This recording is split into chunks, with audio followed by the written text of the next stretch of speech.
لوگ نماز اس لیے شروع کرتے کہتے ہیں میں 5 نمازیں بھی پڑھتا ہوں، میں صدقات بھی کرتا ہوں، کام میرا پھر نہیں چلتا.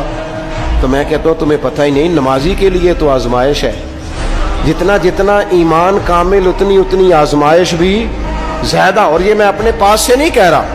حضرت ابو سعید خدری رضی اللہ تعالیٰ عنہ فرماتے ہیں میں نبی پاک علیہ الصلوۃ والسلام کی خدمت میں حاضر ہوا اور حضور کے دست مبارک کو چومنے کے لیے میں نے اپنے ہاتھ جب آگے کیے تو تپش تھی، تیز بخار تھا نبی پاک کو. تو حضرت ابو سعید خدری رضی اللہ تعالیٰ عنہ ارشاد فرماتے ہیں کہ میں نے، یہ سنن ابن ماجہ میں موجود ہے، فرماتے میں نے عرض کیا یا رسول اللہ صلی اللہ علیہ وسلم اتنا تیز بخار؟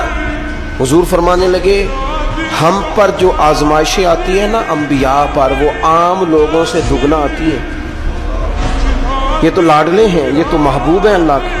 فرمایا عام لوگوں سے دگنی آزمائش آتی ہے، لیکن فرمایا ہمارا رب بڑا کریم ہے، ہمیں اجر بھی ڈبل ہی عطا کرتا ہے، ہمیں اجر بھی ڈبل ہی عطا کرتا ہے. تو حضرت ابو سعید خدری کہتے ہیں موقع اچھا تھا، میں نے ایک سوال بھی کر دیا. میں نے کہا یا رسول اللہ صلی اللہ علیہ وسلم بتائیے نا بھلا دنیا میں زیادہ آزمائشیں کن کو آتی ہیں؟ تو حضور فرمانے لگے سب سے زیادہ آزمائشیں اللہ کے انبیاء کو آتی ہیں، نبیوں کو آتی ہیں. حضور اس کے بعد فرمایا اس کے بعد جو ان کے زیادہ قریب ہوتا ہے اسے آتی ہے. لوگ کیا سمجھیں گے امام حسن کی آزمائش کو؟ لوگ کیسے سمجھیں گے سیدنا امام حسین کی آزمائش کو؟ فرمایا جو ان کے زیادہ قریب ہوتا ہے اسے زیادہ آزمائش آتی ہے. تو حضور کے سب سے قریب تو امام حسن ہے نا، امام حسین ہے نا. تو کیا سمجھتا ہے قربت بس نسبت کے اظہار کا نام ہے اور بڑے لطف کے ساتھ زندگی گزارنے کا نام ہے؟ تو نبی پاک علیہ الصلوۃ والسلام نے فرمایا بات بڑی مزے کی ہے. فرمایا پھر اللہ کے بعض بندے تو ایسے ہوتے ہیں جنہیں اللہ فقر میں مبتلا کر دیتا ہے. فرمایا ان کے پاس صرف ایک چادر رہ جاتی ہے، اتنا فقر ان کے پاس آتا ہے. لیکن جو حدیث کے آخری لفظ ہیں نا وہ وجد والے ہیں، وہ وجد والے ہیں، وہ سرور والے ہیں. ہمارا یہ مزاج ہوتا ہے کہ میٹھا میٹھا کھا جاؤ اور ذرا کڑوا آ جائے تو سویرے بھی رو شام بھی رو، حال ہی کوئی نہیں، غریبی بڑی، پریشانی بڑی، حضرت صاحب گھر سے بیماری جاتی نہیں.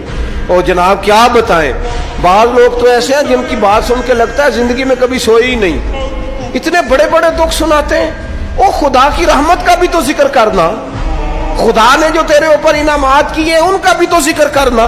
ان کا تذکرہ ہی نہیں کر رہا میرا بھائی. نبی پاک علیہ السلام نے فرمایا ان لوگوں پر دکھ آتے ہیں پر قربان ہونے کو جی چاہتا ہے ان لفظوں پر. حضور فرمانے لگے وہ رب کی طرف سے آنے والے دکھ پر بھی اس طرح راضی ہوتے ہیں جس طرح تم میں سے کوئی راحت ملنے پر راضی ہوتا ہے. سکون والی چیز ملنے پر جس طرح تم راضی ہوتے ہو اس طرح وہ دکھوں پر بھی راضی ہوتے ہیں. دکھ قبول محمد بخشا، دکھ قبول محمد بخشا، پر ایک شرط لگائی چھوٹی سی میاں صاحب نے. انہوں نے کہا 100 دفعہ قبول ہے، دکھ 100 دفعہ قبول. دکھ قبول محمد بخشا پر راضی رہن پیارے. یہ شرط یہ ہے کہ تو راضی رہ، تو راضی رہ. دکھ قبول محمد بخشا، راضی رہن پیارے. اور حضرت سلطان صاحب کہنے لگے ایسا کیتی ہے جان حوالے رب دے، ایسا عشق کمایا ہے اسی مرن تو پہلو ہی مر گیا، باہو تا مطلب نو پایا ہے.